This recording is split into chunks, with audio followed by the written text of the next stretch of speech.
I am Ann-Peggy Divine. Welcome to the Divine Design, the podcast where we unfold heaven on earth and reframe spirituality and theology for a new cosmic era. Your journey on human evolution and integration of your divine design starts here. Hello, Douglas. It's so nice to have you on this podcast. Thanks. I thank you for inviting me. This is going to be an experience. Yeah, exactly. It's going to be an experience. And we just talk about the theme is divine balance and health. Okay. And, Yes. and we Okay. have spoken earlier about divine balance and divine intervention, but like a cosmic phenomena, how do how do the universe work to support our health? Oh, okay. Well, that's a really big question, and that's you know uh, because I work in the natural health. I do consulting, and I've been doing that for about 30 years. And I it's been a progress. It's been a change for me over the 30 years from what I used to think and to what I think now. Yeah. And the difference would be it starts off with the mind, because when your education and everything like this, and you want to heal, you want to do that, and then the ego wants to help people, and you want to get the reward for it and everything, and then it eventually you realize you can't heal everybody. Things happen, things don't happen that you expect, and it's hard because you can't take things personally, and eventually things move from you either have to get numb, or you have to try and understand, Yeah. because you see, especially with children and stuff, when they get sick or something, you realize that there's something is, I mean, it bothers you. It has to bother you as much as you try and put a wall up. It's kind of hard. Yeah. So through that, you kind of have to um, come to some kind of a resolution as to how you're going to view things. And we talked about before, we said divine intervention, and we've talked about other instances where you feel like there was divine intervention on something. And you asked me, about it and how I felt. And in the mind, when I think of divine intervention, well, there's intervention and non-intervention. So you always have opposites, because in the mind, everything has the opposite. But over the years, I've learned you have to take things from the mind to the heart, and you can only feel it. And I guess if you feel it, you feel everything is already in balance. So it becomes divine balance, because if someone has cancer, um, you you try and heal them, you try and do what you can, but everything is in place. Their cancer is an expression of something that's created balance in the universe. So you just got to kind of separate yourself from it and feel it. And when you feel it, whether you help them or you don't, everything's still perfect, I guess would be the word, because everything in the universe is perfect. Yeah, So but when you that's my opening statement. yeah, thank you, Douglas. And when you bring in this, it's like when my oldest son had cancer. He was 3 years. He had liver cancer, and this uh, was in 1996. And I took it personal. I saw his cancer very personal, and we cried, and it was crisis. And the doctor said he will die. They prepared us to the worst case scenario. And this year it was so emotional, and I gave away all my power kind of to the doctors because I was young. I was 21 at the time. He was my firstborn, and so I gave all. I was so afraid. So it's like every power to the doctor. You know what to do. So I kind of shut down. I didn't have I closed my heart actually. I haven't uh, reflected like this. So I felt like I closed my heart because I was so afraid. So if yeah. I had experienced this 20 years later, I would not trusted. I'm sorry to say, but I would not have trusted the doctor the way I did that because I totally went into everything they said, and a lot of bad thing happened. But if I had standing in my truth, in my essence, I know that it would have been better. At the same time, I learned so much from this year he had cancer because he get past this cancer. But and I have worked with cancer as a grown up, and a lot of people that have what you call it, you get healthy and then you come back. What do you call it in English? When you have a relapse, Relapse. You have cancer, then you are okay, and then you get it yeah, back. and then it comes back. It's a relapse. Yes. Yeah. So I have a lot of relapse, and what I learned from all the relapses that I work with was that they hadn't worked with the emotional stuff. They had Yeah. been operated and everything, but then there are so many layers of us. And Yeah. also what we are calling a universal balance. This is kind of a layer that is we haven't Yeah. talked so much about that, and I didn't trust the universe. To be honest, when I my son had cancer, I didn't trust the universe. I didn't believe in the universe because I lived with a pain body, so I have shut down. So it's like, Yeah. where are you on your path? Do you trust this life unfolding? Yeah. But it's the first thing when someone has cancer or something, or their child has it, or a spouse or loved one has it. The first thing, it's always based on fear. Yeah. Everything is fear based. Yeah. And because of that, we have a hard time accepting things and we make our decisions like you did, which is a normal decision to make. It wasn't unusual to make it based on fear. And so you want, oh, the doctors, we want them to take care of it. But people can also not trust the doctors and say, I want to do all natural. And they become fear based on that. And they start doing things based on fear at the same time, even though it's all natural, and it's going to have the same result. Anytime you do anything based on fear, it will never really, you're never going to have the positive results you want.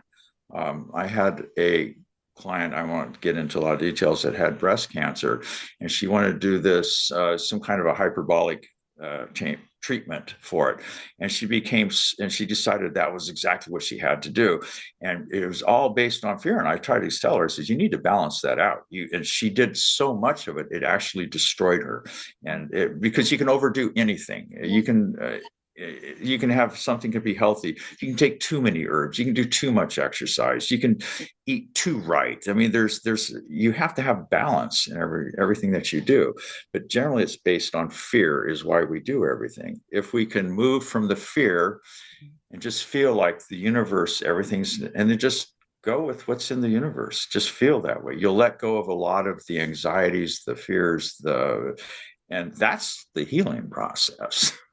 I'm so agree because this February I get parasite in my system, and I spoke Yeah. to you about it, and I have loved them up. Yeah.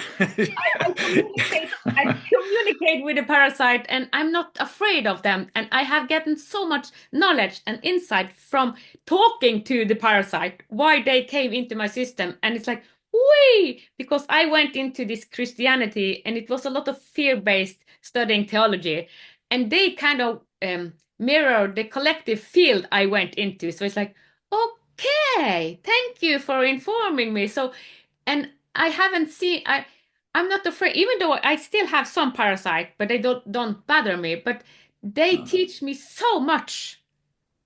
That's the most positive attitude I've ever heard anyone have for parasites. So I remember last year or something when we talked about that, and when you said that you're going to love the parasites, I was like, she's crazy. That's crazy. But then when you think about it, that's actually the smartest thing you can do, and it's I appreciate. I've learned a lot from you about parasites with that. So I mean, that's cool. That's really good. But But you also said this can maybe take a go sometimes because first I think, okay, I just want to get out of, I don't want them anymore. But then, and you said, but this can take time, or else you have to do kind of this way or that way. And I thought, yeah, okay, it's okay if it takes time because I have already learned so much from my parasites. So it's like, okay, I'm friends with them. They don't because they are in my lymph system, and the lymph system is yeah, kind of our immune system. So yeah, how, but they haven't infected me in a bad way. it, No, yeah, yeah, I see parasite. Everybody's got parasites, and we live with parasites. It's like anything. We have lots of different things, bacteria and friendly and bad bacteria in our body, but we're in balance, so we can live with our parasites. It's not. It's when we're out of balance that the parasites can take advantage. So that's why we never fear it. We never go, "Oh my God, I gotta kill every parasite I've got." Just get back in balance. That's the whole thing for health, health wise, for but so I think most of health is mental. yeah, It's the physical part's important, but if you don't do the mental part, it's not going to work. yeah, Things will never work. You'll have what you call a relapse. You can yeah, physically stop something for a while, yeah, but yeah. And also something, and I'm just going to bring this in because this is something when I was going to medical school, I used to. I like natural health, and so I had the Natural Health magazine, and they had all the greatest articles. And I clipped something out about coenzyme Q10 and what it did for the mind and everything like that. And I'd file, and I had 4 or 5 years of files where I took all these articles on the natural therapies and how they worked, and I used to categorize everything. So this way, I said, I've got this whole database of knowledge for natural therapy. And what after 5 years of going through it, I realized it all contradicted itself. And what worked then doesn't work now. So I had to take everything that I'd studied and put and done, and I had to throw it all out and realize that everything is constantly changing. yeah, So when somebody comes out and says, "Oh, this is a great thing, it works," and everyone runs to it and it works, and all of a sudden, after 6 months or a year, it doesn't work anymore. But why is it? It's because the universe is in balance, and as soon as we try and unbalance it with something that's you, if you're not with like we have this supplement that's going to help us. It may help you temporarily, but eventually the universe is always going to be in balance and things are going to go back to the way they were. yeah. And so everything has to be done at a present time, at the present moment.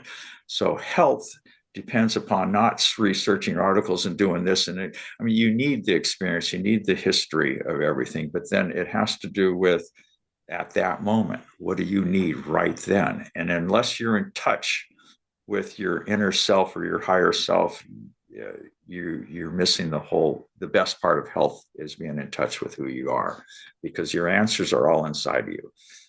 Yeah, and what you are talking about is the divine timing. Yeah. I call it I've never divine heard that timing word, but I because like that word. yeah, I know a lot of things that's happening in the future. And when I got a lot of information, it was kind of overwhelming. And I tried to stop because it was hard things. And Yeah. something I wanted to come earlier. So I tried to interfere with what I know already would happen and also change something that I didn't want to happen. But I saw that, okay, it was kind of my learning way path because divine intervention and divine timing, I just have to trust also that. So what I'm doing now, I saw that for 7 8 years ago, but I tried to force it kind of then, but now it unfolds the way I saw it. So I have kind of, okay, divine timing. Ah, I also see when we are talking about divine balance, it's a concept that divine timing for, because this is a process, physical process. yes. Yeah. Huh. I've never thought of that divine timing. Um, but when I reflect on it, I think a lot of it's always been there. I've just never recognized it. I think that's a very cool thing what you said.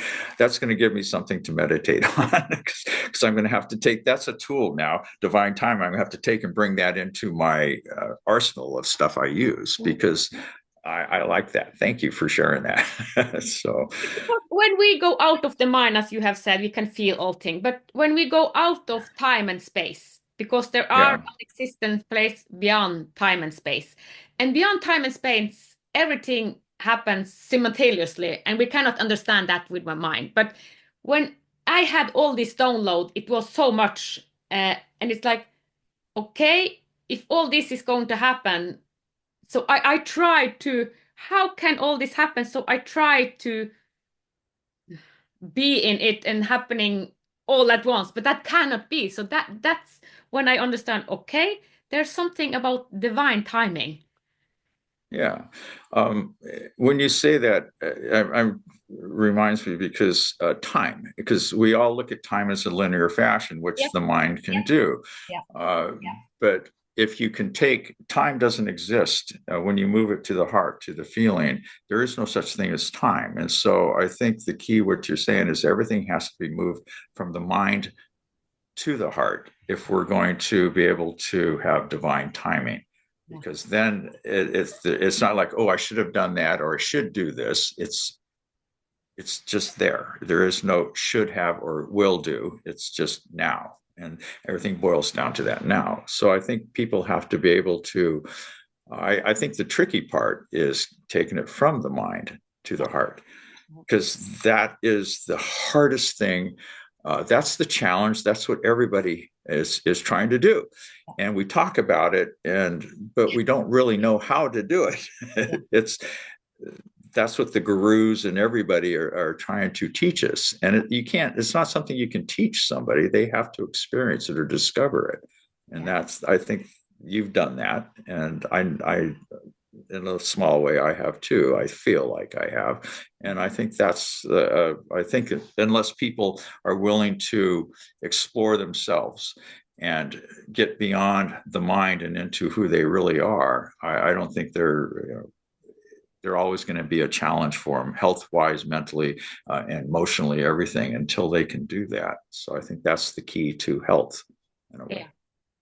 When you work with people, do you kind of tell them that this can be an opening, like kind of an awakening, because our disease and imbalance in the body can actually be really like an opening, like cancer. Cancer can be the biggest um, boost if we Yeah. really go into, Some people I can. Some yeah, people will accept it. Most people, no, they don't want to hear that.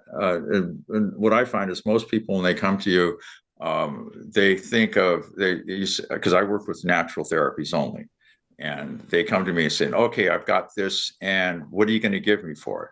Well, and you say no, because you try and explain it's a mental thing, it's an emotional, you have to discover. And most people don't care about that. They just want an herb, they want something that they can take just like regular prescription, and they think that's going to help them. So some people, that's all I give them because that's all they're going to accept. And you have to understand that that's where they're at in their world, and you let it go. Other people, you can see that they're on that border, and you kind of push them into, well, let's talk about the emotional issue. And sometimes they'll close up, and other people are really open. So everyone's different yeah. how you approach it.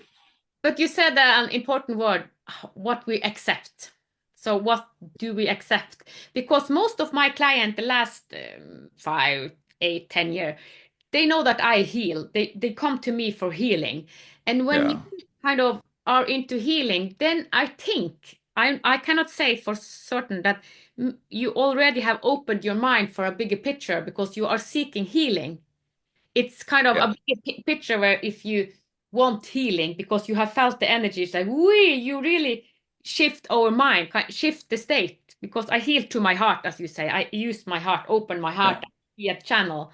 So a lot of people, because this was also my path, I am a therapist and had so many tools to help them, but they didn't want my tools. They wanted my healing. It's like, what? Oh, I wanted to work with them from my mind because I had so many tools, but yeah. they wanted just healing, just me open my heart and channeling this bigger force. So that also was my kind of path.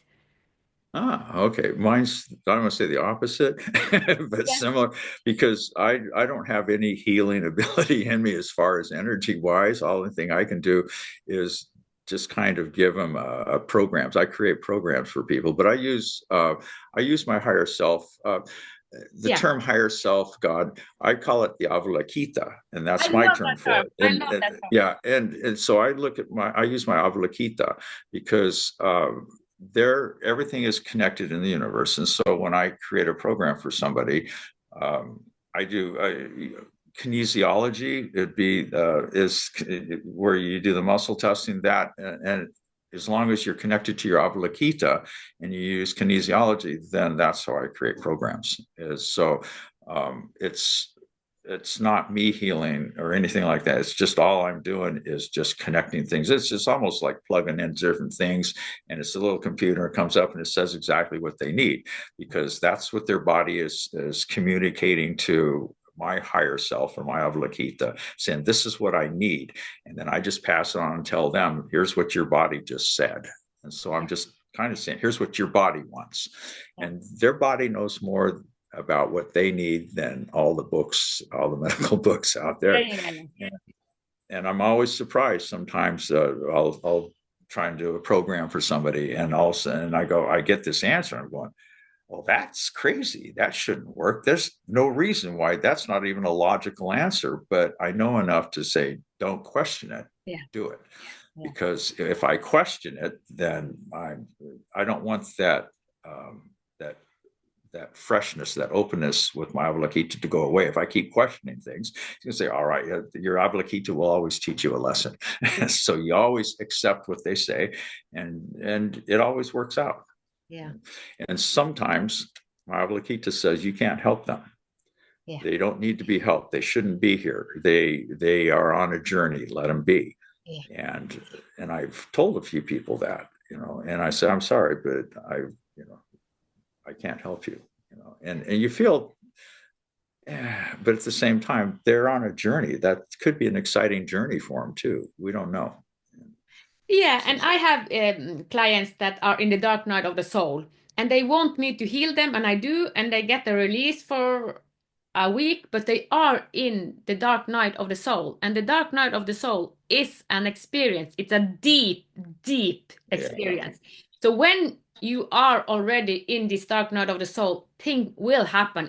And it will be crazy. So what I can do is support them and say, you are in the dark night of the soul and all the system, because they think they will die, because it feels like you are yeah, dying. And the old you are dying. So it's a death process. And so I support them in the death process, but they want me to do more. But I cannot take them out of the dark night of the soul because the Avalokita don't want it. So it's a yeah, scripted journey. So then it's more to support them. Okay, this is because I will die. Yeah, and I have been through the dark night of the soul for 6 years, and I thought I would die. It yeah, feels like you are dying, and yes, the old programming is dying. We are talking about the mind, how it is programmed, this is dying. So the only thing we can do is go to the heart and feel. yeah, yeah. That's the only No, thing, kind of the surrendering to the heart, as you talk about divine balance. yeah, and that I think again we go back to that same statement that unless you're willing to move down to the heart with everything, it's just we're out here. It's a game. We're playing with we're out here trying. We don't understand. We're lost.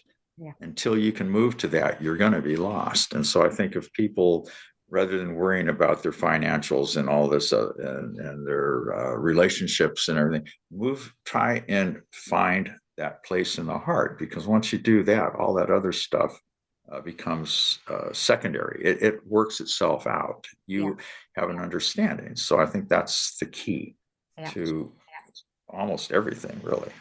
Yeah, I So agree. And I know that earlier when we talked, you said what game we want to play. Do we only want to play the game on Earth, the duality game, or a bigger game? yeah, yeah. It's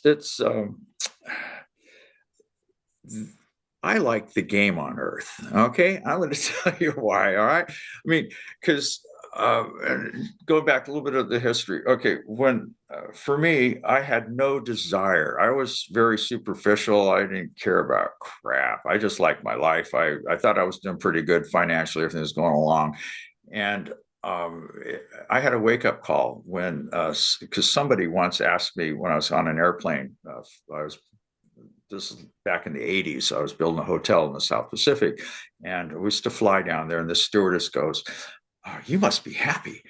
And I go, "Well, why?" She says, "Well, because you're rich." And I go, "I don't think I'm rich." And she says, "No, but you fly first class. You have all this." And I see how you're dressed. And she goes, "You're happy. Someday I want to be rich so I can be happy."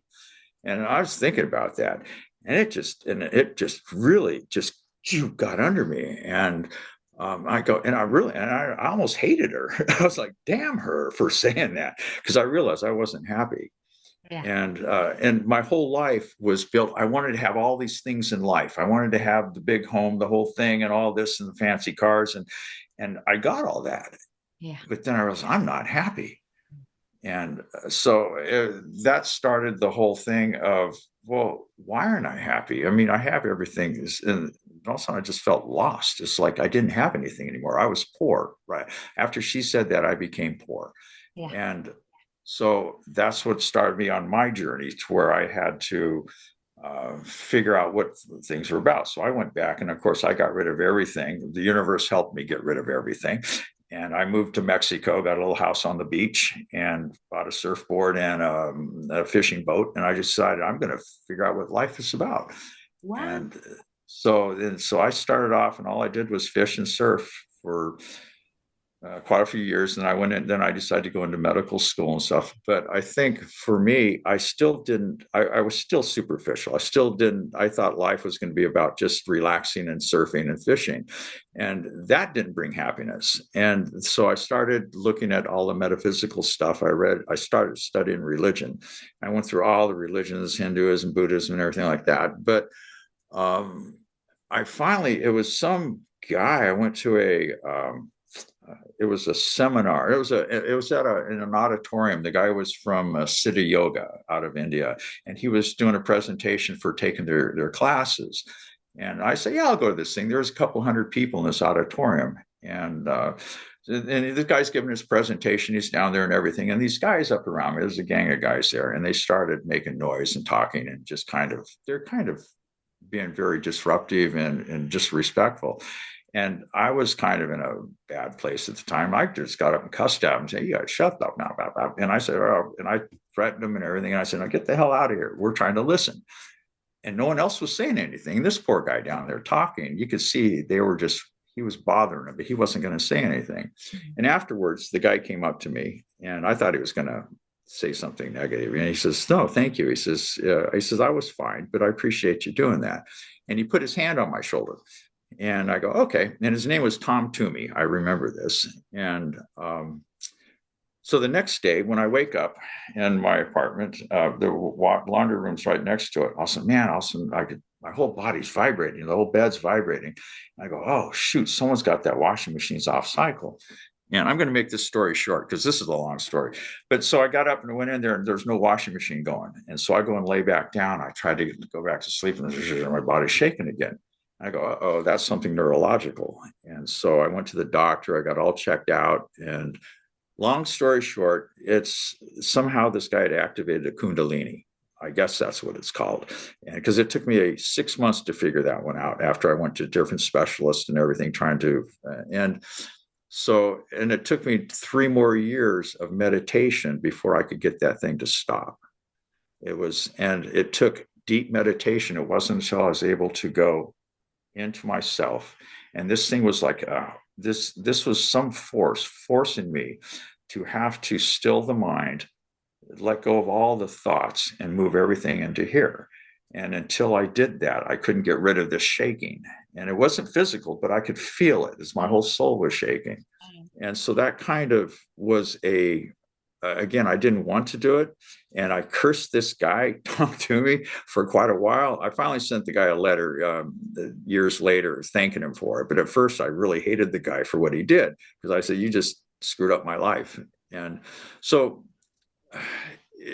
however it happens to you, for me, I consider it a blessing what this guy did, because otherwise I would still be out there.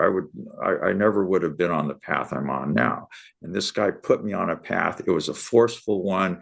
The universe realized, I'm not going to go gently. You're going to have to drag me in here kicking and screaming. And that's what it did, until it forced me to, through meditation and focus, to where I can actually focus on the heart. And I have to stay there too. If I go out up to here too often, then it's, but at the same time, that's where the Avalokita, that's where the heart, that's where the God experience is. But I also understand that I don't have to stay there. I mean, this is the world we're in.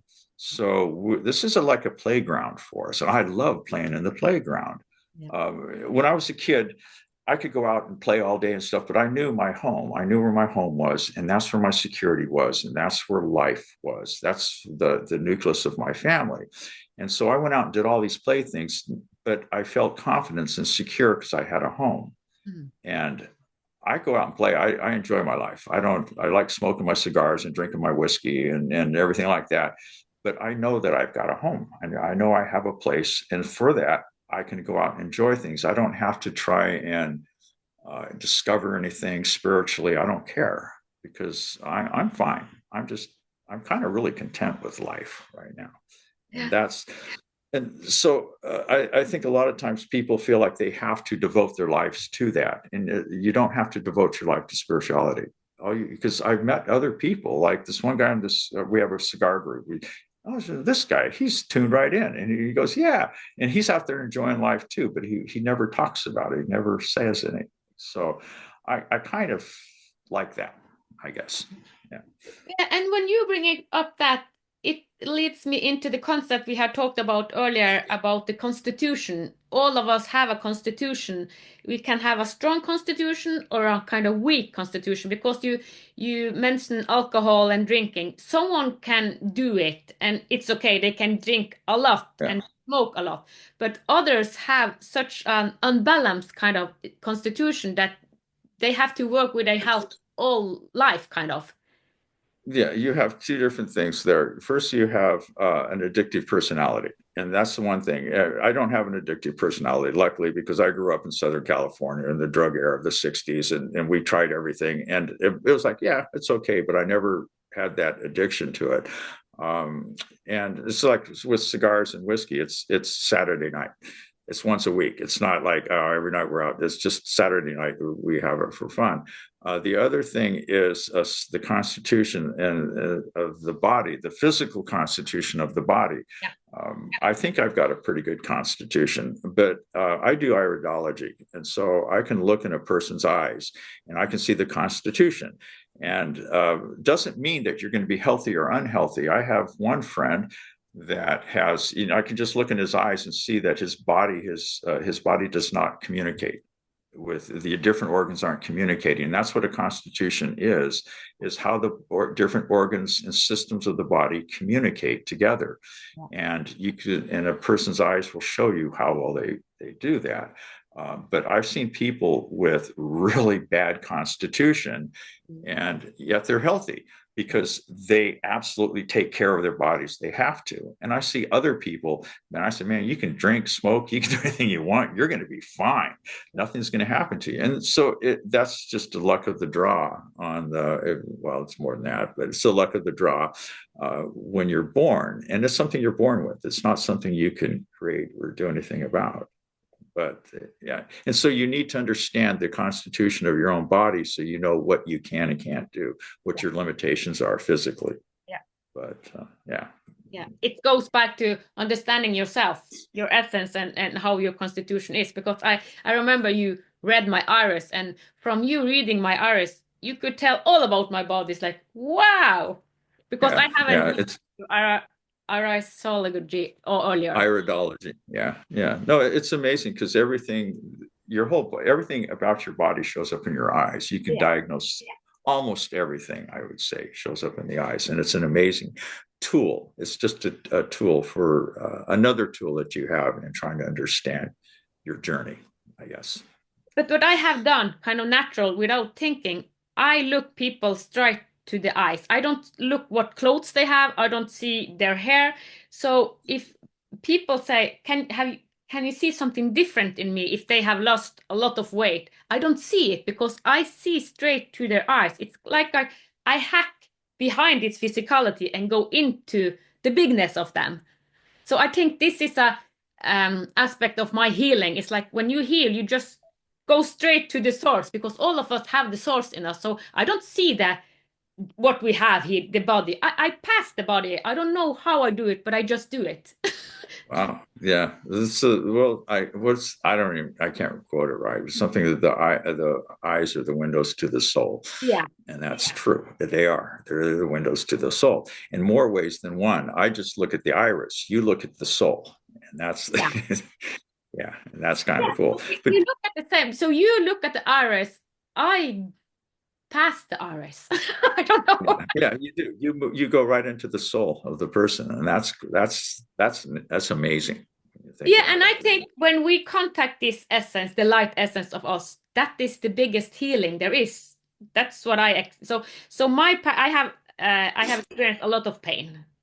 Very much. You know that I have experienced. You have Yeah. helped me Yeah. translate the Health Bible into English. Yeah. So my path has been the pain body, and it went me to okay, there is a force there that wow, that really can heal, and I have to, the only thing I need to do is go out of this. I have to go totally out of this programming and let the heart Yeah. guide my way, the Yeah. what I do naturally. Yeah, yeah. No, but that's the key. You're doing right. And so, and you've had a journey, and because I read the book, your Yeah. book, the Health Bible, and that is a journey that amazes me. I'm still astounded by the things you've gone through and been able to go through. And I just said, man, I'm glad I haven't had to go through the things with your physical health and everything. Like I'm like, my gosh, you've gone through a lot. It's I'm always amazed when I see you that you're able, it's like, wow, look, we call it the refiner's fire because you've gone through the fire and it's like taking metal, taking raw ore and then to putting it through the fire till it's just this pure metal. And you've done that. That's an amazing thing. I'm not trying to, yeah, I'm going to prop your book. People need to read your book because it's an amazing book. It's taught me a lot about myself. And Oh, thank you. so I Yeah, can see that. Yeah. I've heard a lot of people tell, okay, have you written about me? So I have heard people say, have you written?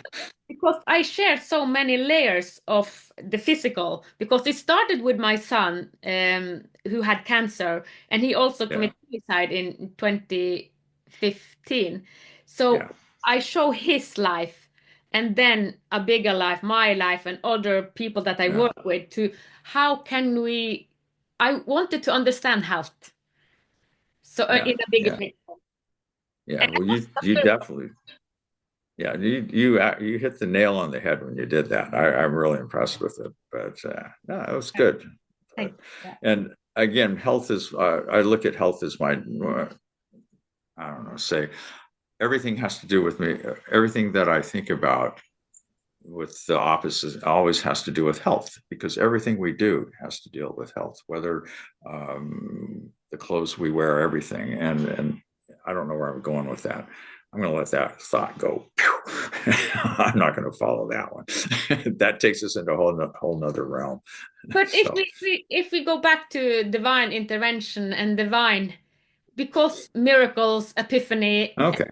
we want to explain it, but we don't have words and we don't actually understand the depth of it. So how can we? I want to highlight this concept because we have talking about divine intervention is happening in everybody's life every day, but we don't see it. Yeah. No, absolutely. Yeah. Um, I'm going to think about how do you answer that because I can't really look at divine intervention. I used to. I don't like thinking about it. And because when I do, it brings up opposites. And divine intervention means there's a favorite. Well, how come the universe did this and it didn't do that? Yeah. So people have to get away from that. They have to go, unless you're willing to, again, move it down here to the heart and feel it. You can take divine intervention and say, I want to feel divine intervention. And the minute you do that, you'll come up with divine balance. It's Yeah. just it transfers itself to that. Yeah.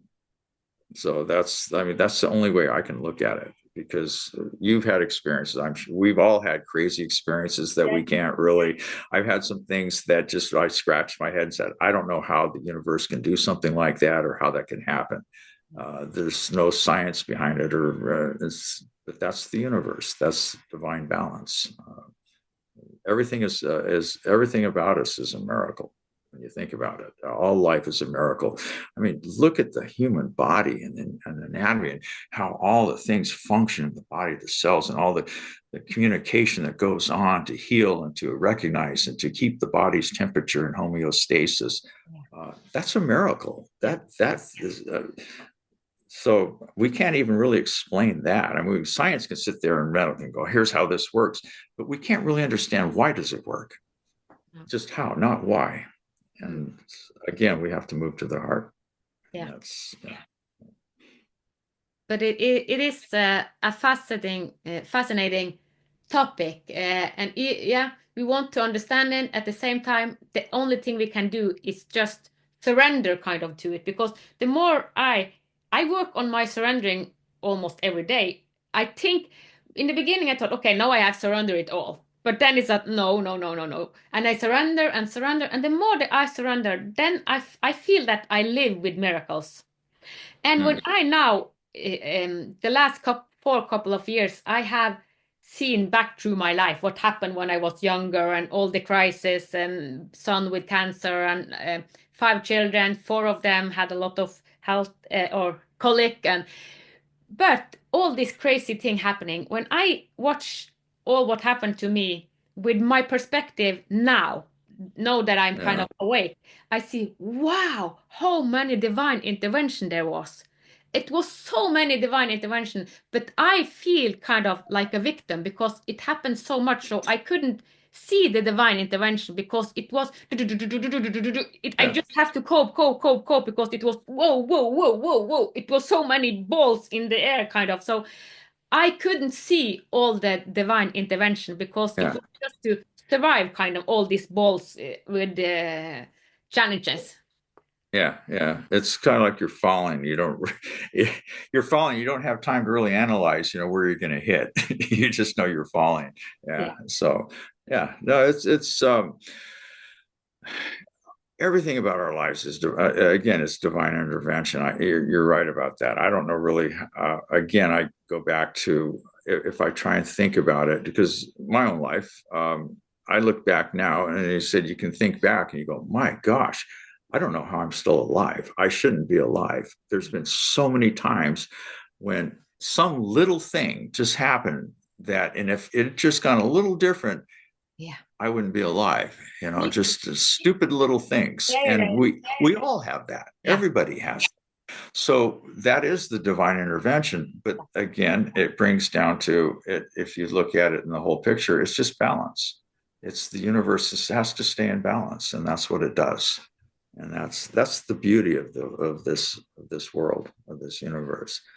Yeah, But and when we talk, the universe wants to be in balance, but what we need to, as you say, also we have to. This balance is through our heart. It's not from the mind. The balance is right, through our heart. So we have to feel the divine balance, not think about the divine balance because then we go into our personality. The personality, oh, save me. Why do I have this? So we have, if we want to be in divine balance, we have to do it through our heart. yeah, yeah, no, that's the only way you can. Yeah, because the mind is just again, I go back to the mind is a playground. This is where we come out. We're on this earth. Let's play. Let's have fun. Don't think about it. Just enjoy because you know where you are. You know where you came from. You know where your family, you know where your home is, and your home is here in the heart. And so go out and have fun and don't think about it. To me, that's my philosophy. And just enjoy this world we're in. So many people try and they want to do everything to escape from this world mentally and emotionally. They want to escape, and I want to go out here and think about this. I don't want to think about this world. But we came here. We're on this earth. I mean, this is where we chose to be, and we came here for a reason. The reason is not that I have this. I have to do this or I have to do this. We don't really. I don't want to say that because it'll sound wrong. But if I say, I'm going to say it, we don't really have a purpose. When I say we don't have a purpose, I'm going to have to qualify that because Yeah. we try and everybody wants to feel like they have a purpose. And so there's like, this is going to be my purpose in life. This is what I came here to do. And that's silly because we came here to live in this world, just to experience the world, just enjoy it and experience. That is your real purpose. Yeah. If you want to create all these other things you want to do, that's fine. I think it's great. I'm so glad people do that because they create all these great things for us to experience. Yeah. But that's not really what our purpose is. It's just to be here and just to uh, if Emanate there's a love. purpose, Emanate it's to love. be able to is to be able to recognize where your home is. Yeah. You came here so that you can recognize where home is, and it gives us the that is our main purpose. Then from there you can do whatever you want. I know I've worked with people. Um, a best example of this is there was when you came and visited us once. There was a lady we had dinner with. Yeah. Yeah. Yes. And she has so much spiritual understanding. I learned so much from her. She did some therapy. I did some therapy sessions with her, and what we learned from that was this lady was probably one of the she's called a pillar of the earth Yeah. because and she would not without understanding anything, she was able to just talk about the universe, the creation of the universe. She, as soon as we settled into a little bit of therapy, boom, this her Avalokita would open up and just talk. And she didn't have a clue what she was saying. But I know she came there because she had a lot of fears and she had post-traumatic stress disorder. And we were working with that. And we took care of all of her fears within a 1 hour session. Every fear she had in the world went away and her whole heart was opened up and everything came. And then I worked with her for the next 2 years, going just getting her to understand everything that had happened to her. And the hardest thing for her to understand, I'm coming back to the main thing, is that she didn't have to do anything because she had all this knowledge, all this information. She has the wisdom of the universe sitting inside her. Yep. And she can just, and we spent a couple of years of her just talking about all the wisdom of the universe. And there was stuff that was so deep and so heavy. I was just like, oh my gosh. But it finally took a while for her to realize, she said, well, what is my purpose? What do I have to do? There is no purpose. There's nothing you have to do. Just relax and enjoy the universe. That's you have a gift that there's only a handful of people in the whole world ever get that kind of a gift, that kind of a connection to the universe. And you don't have to do anything though. Just be happy. And that was the hardest thing. And once she got it, she's happy. She lives, she plays, she does everything. She's a normal. You met her. She's just a normal person. But my gosh, if you ever flip that switch on her, you've just connected right into the whole universe of all the information. Everything you need is right there. And it's amazing to see that. To me, that's the best example of what our real purpose in life is. Just enjoy it. Yeah, and she is a good example that the new, I see that we are in a time where we are going into a new species kind of, because we Yeah. have, if we, you said we don't have purpose, but if we have a purpose, it's inside us. We play, we do what we love. She Yeah.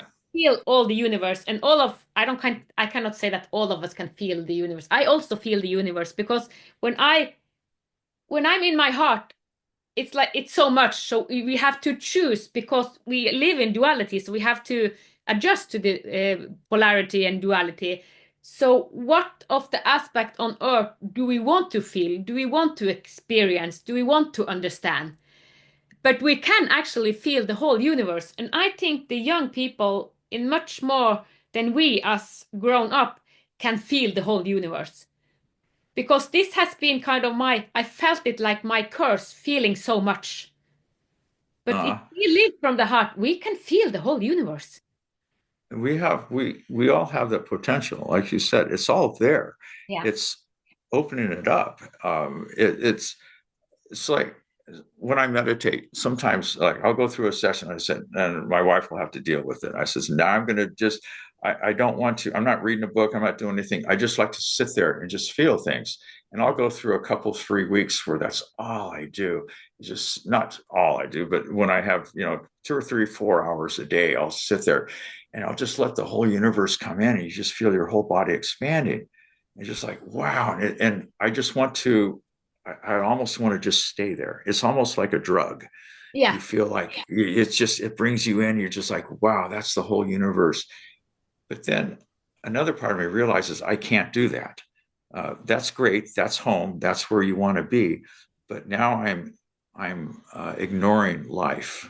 I'm not participating in the world anymore, and it starts dragging you in. That's where you want to stay. And I know that that's where I love to be. It's my favorite place, but I have to. It's an addiction that I have to stay away from. So I go out. I like to play and stay in the world and do that. And every so often, I have to go back. And when I say every so often, every morning, I always go back in. I spend a little time there just to be there. Then I go out in the world and say, okay, now let's just go out and rock and roll. Let's have fun. So you have to, again, you have to balance everything too. But everyone has to experience it. Everybody has the ability to experience it. And I think you're right that as the generations are coming in, we're opening more. Our bodies are more open to it. Where 100 years ago, it was not even, there was just a few people here and there. Now you have generations of people that are experiencing this. Yeah. And I think it's wonderful. And hopefully it gets to be more, because we are superhuman people. Yeah, yeah, we are. And what we are talking about is kind of what we call bypass. We are bypassing, and you say, but we are living in this reality. So why do we bypass? We go to astral traveling. We bypass our emotion. We bypass a lot of things. So what you are saying that why don't we just relate to everything that show up in our life? That's kind of the divine balance. If we Yes. so Yeah. not to bypass, to experience whatever is in our surroundings. Yeah, yeah. That's the fun of life. That's what makes life great, is to be able to do that. And it's like I love to drive a car and cuss at traffic because everyone drives too slow. They just don't know how to drive. They're in the wrong lane. And I enjoy just criticizing doing that. But I don't take it seriously. But it's why it's fun. It's like everything. We have in business and everything like that, you have people that just piss you off. You just want to smack them, but you're not going to. But there's another part of you that that's your playground. That's where you're playing. But the other part of you here knows you're just playing. It's not real. And then you can always go back there. But it's fun to go out and just do all those things, and then just drop back in and say, "Ha, that was fun." And I But don't it, know. I'm glad you say it's playing because when I grew up in a very serious family, so we didn't see it like playing. I had to be very serious. Life was Uh, serious, and you meet it with serious energy, kind of. So I didn't know how to use humor. uh, Even though my spirit was kind of playing, and everything was amazing, but I grew up in a family that everything was very serious. So it's a total shift to say, okay, the world is a playground, if versus okay, life is serious. You have to have a serious talk. You have to go through it yeah. analytically and logically, everything. So That's a really big difference. Yeah, so how do you deal with it now? Do you see it no, as a playground or? yeah. I see it as a playground, but Yeah. I'm glad also I came from that paradigm. Everything was serious. I had to see life so hard, and life was hard because I learned to see with those eyes. Learn was Life was hard. I had a lot of body challenges because I was in my family that took life serious. That's why I could write the health Bible because Yeah. I kind of subconscious since I was in this surrounding. I created a lot of resistance, a lot of Oh, unhealth because my perspective was okay, life is serious, life is hard, life is all this hardness. It wasn't easy, and I didn't see it as a playground. So, yeah. perspective and what family and what do we learn, the perspective and the mind programming where we come from, because the mind program also create our reality. Yeah, that's true. And in your case, you had a lot of resistance in life. When I say resistance with the harshness and everything like that, Yeah. compared to somebody that I think our family, we were a very religious family. I mean, it was like church every Sunday and you had all this and da, da, da, we grew up with it. And I grew up in a religious background. It took me a while for I was finally able to get rid of that and mentally, emotionally, to get all that religious stuff out and live life. But I think overall, my when I grew up, everything was carefree. It was fun. It wasn't financial hardships. Life was pretty well okay. At the same time, I didn't get a lot of strength from that. There was no, I didn't have any resistance in my life. Where somebody that grows up with a lot of, they have a lot more resistance. And it's like the tree. The one that has the most wind is the strongest. It's the one it's always blowing on us. So it's going to create deeper roots. Um, so, and again, the opposite example, the guy that where his daddy is really rich and he gives him everything, that kid becomes worthless. He has no value in life because he didn't have any opposition.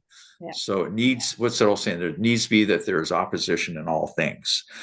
Otherwise, and I can't remember how the rest of it goes, some kind of a quote, but we have to have opposition. So that opposition is what made you so strong. Yeah. For me, I didn't have a lot of opposition. I had to have somebody infuse opposition really quick, like in my life, in order for me to move into that next level. Otherwise, I never could have done it because life was too comfortable for me, I think. So I was kind of force fed opposition when I was in my 30s. And that kind of, yeah. But it's good. So we need that opposition.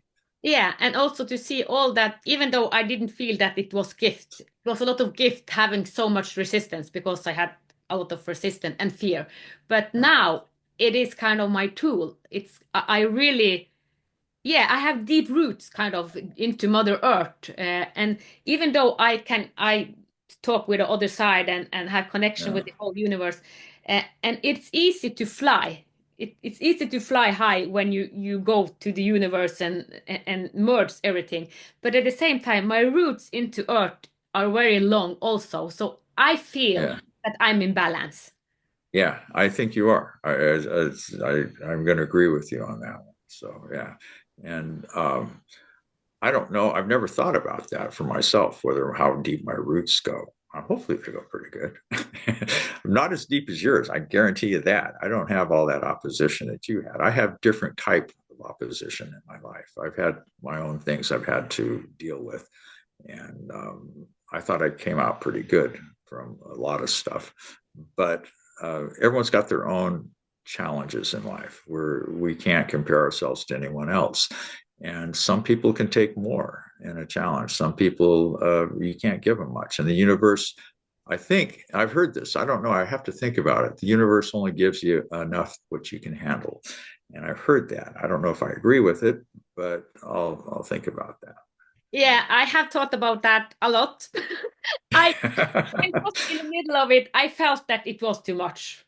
This is too much because that. I said, please, I want to die. I don't want to be in this body anymore. It's too much.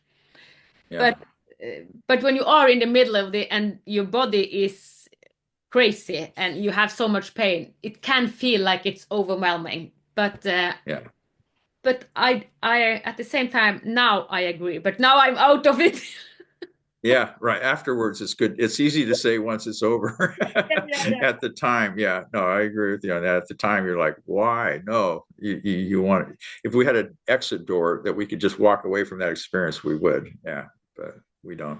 Yeah, and for 6 years I was in the dark night of the soul, and people and my family and all around me, it's like, what's happening to her? It was crazy. They couldn't relate to it because it was so much pain, and it was kind of what's happening this 6 years. It was kind of 300 years of experience. It was so much. And I'm glad that I wrote a lot of it down because it was so much. I couldn't digest it all. So when I was out of the dark night of the soul, then I tried to kind of balance it out. Yeah, yeah. So that there we come with the divine balance and the cosmic balance or whatever we call it.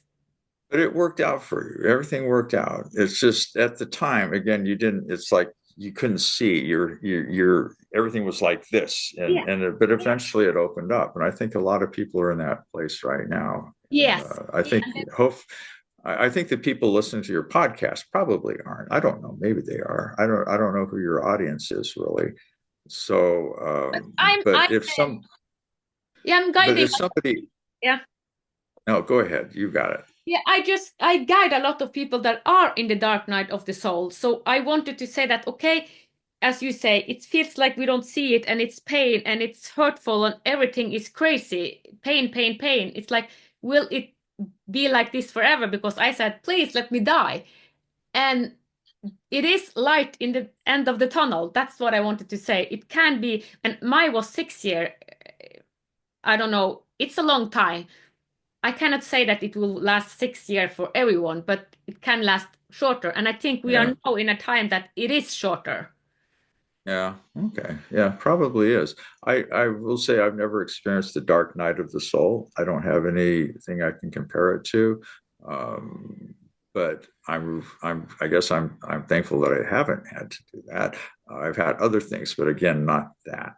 Yeah. And so I don't really know how to relate to that. But I know physically, because when people have that, it's an emotional thing, but at the same time, it's also a physical thing. Yeah. So if the only thing I can say to people is if they are in that, they don't just look at the emotional part of it, look at the physical part of the body, because the body, if you can generate a healthy body or balance in the body, that will help with the balance of the mind. It'll help pull you through. So I think we have to look at everything in a holistic way. I just got a message. The lady you talk about having the universe inside of her. Yeah, You worked yeah, with her. She was in the dark night of the soul. So I just wanted to say that yeah. she had a dark night of the soul when you worked with her. Yeah, I can share this part with she was raised she was an orphan on the streets of Brazil, Yeah. and she grew up in Brazil as an orphan, and so her whole life was nothing but fear and trauma and Yeah. everything. And then she married and came over here to Sweden, and but she still had all those fears and phobias, and everything about her brought fear. Yeah. One thing, for example, when her transformation happened within, I mean, I've never seen anything like this. It happened within minutes. It's just like next thing, one thing, she is this person with every phobia and fear. She can't do anything. To everything is just completely burned away, and there's her life. The first thing she talked about, she went home to her family, and she realized, and the next day we met for another session, and she said, this is my children, that I don't have the same love for them anymore. And she goes, I don't understand. And so we talked through it, and she realized that her whole relationship with her children, she feels like I don't even know my kids. And she says, because her whole relationship with her kids was based on fear. Yeah. And everything, her whole relationship with her husband was based on fear. And so and she realized all of her relationships were fear based. And then she had to, but now she has a new relationship. So she was able to create all new relationships with them, not based on fear.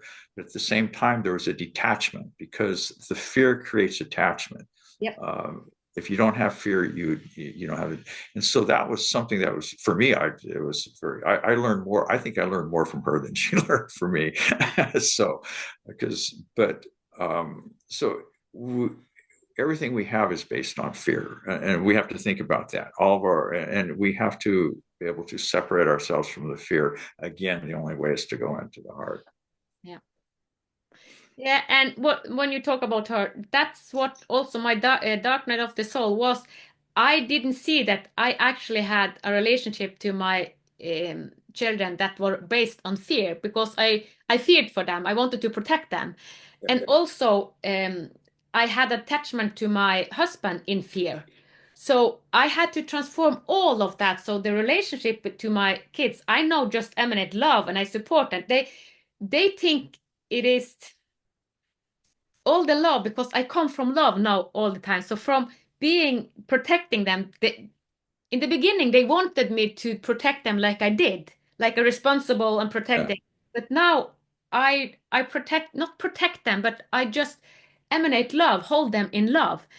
So that has been the hardest part for my family because I relate to them differently. I hold them in love and not in fear because something bad will happen.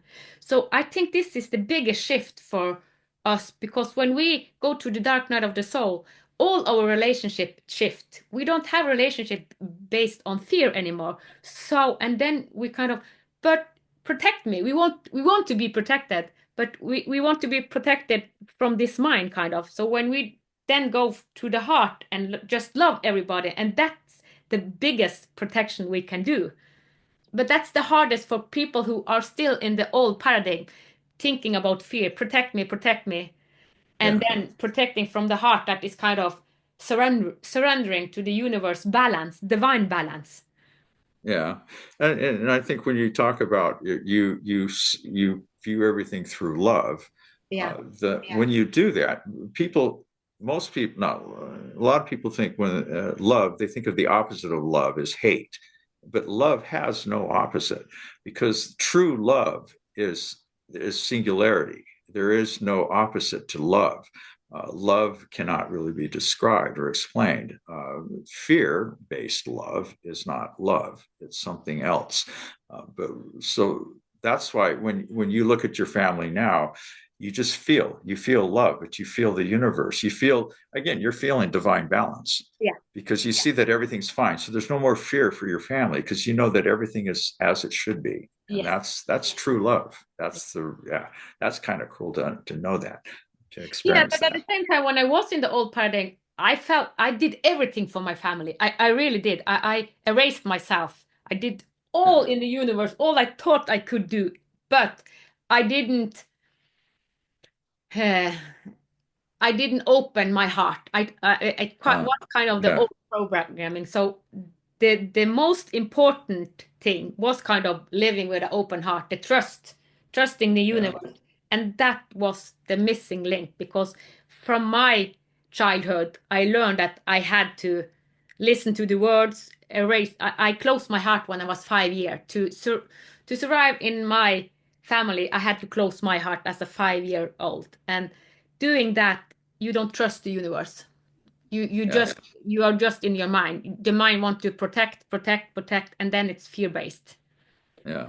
And I have a question for you. Have your kids noticed, because they saw when your relationship with them was fear based, and then when it transformed to be a love based relationship, how did they react? Did they feel abandoned? Did they feel, Yeah, um, they felt abandoned. yeah, They felt yeah, that I didn't care anymore. They said, yeah, you don't care anymore. You don't protect you, because I was very responsible. I fixed everything. I was kind of the good girl, doing everything right from the script, yeah, from the society.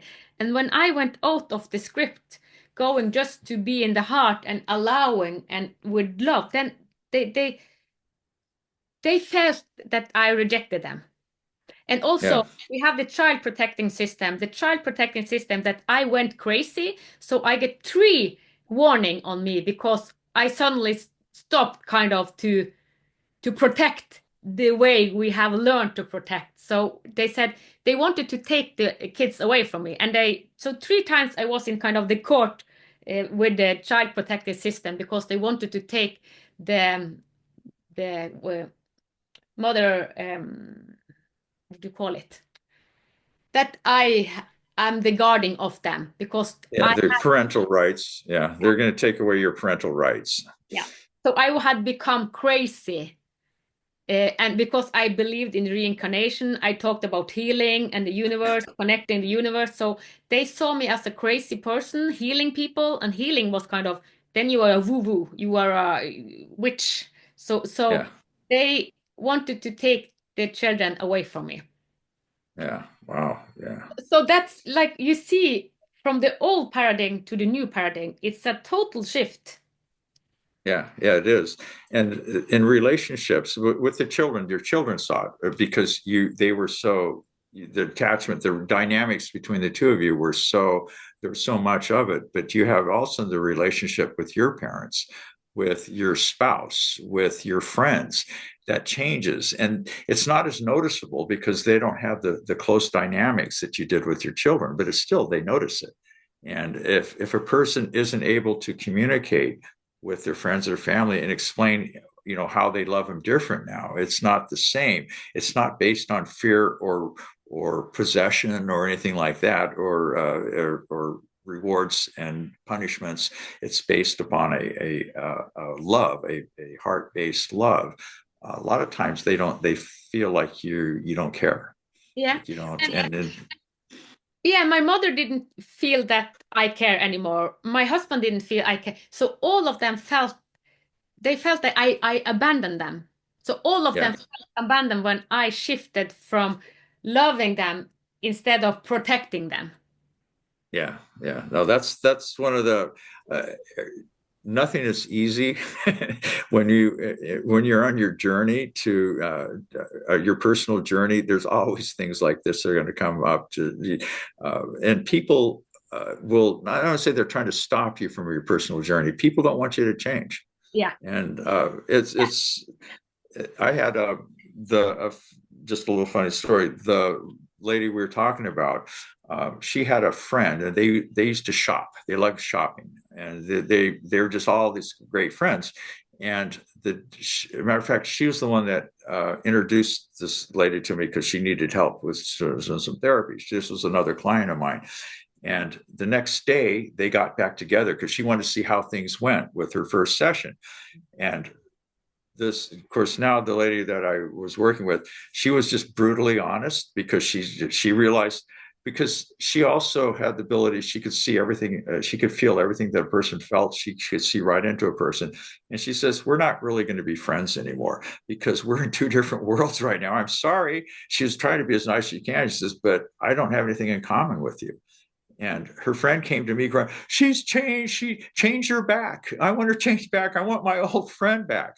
But at the same time, people will try, if you're trying to progress and you're changing, rather than celebrate the fact that they are on a journey, on a path, people want to drag you back down. They Yeah. want you to be your old self.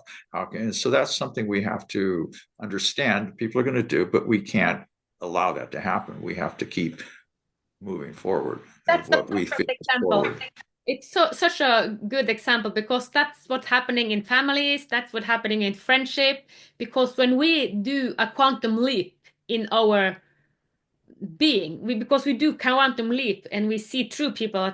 And I also, in 2013, I lost all my friends except one. Wow. Wow. It was only my cousin that followed me through my new shift. All the other, and my family was there, but for a period it was hard. This 6 year was hard. I cannot say and Yeah. uh, but she was the only one, and she was kind of, will I follow her or will I not? So she went in to do. She did it consciously. Okay, I choose her because I know her, even though I don't understand everything she do now because it's crazy. Yeah. But she's the only one it kind of following me through this new being that I am. Now I'm kind of owning my essence. I know who I am. Yeah. So she supported you. That was it's if that's the hard part. If you can get family and friends to support you in your journey, that would be great. I don't know how to go about doing that. That's how because I talk with sometimes I talk with people about how to go on that journey or how to start it, but I've never really thought about how they can get family support to do it, because most people don't want to. They don't want to see you change. Nobody wants to see. I mean, it's one of those sad things in life, but we like to see people fail.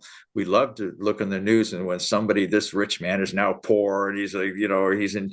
We like to see, not that we like to see it, but there's a certain satisfaction in seeing no one else get ahead. And so we also have to recognize that some people don't want you to have that. People are jealous, or yeah, Yeah. it's one of those sad things, but it happens, and we have to recognize that. Yeah, but when I had transformed this dark night of the soul, I could go on like the new way I was. But I used between 3 to 5 years to adjust my family to the new me. And now they are all supporting me.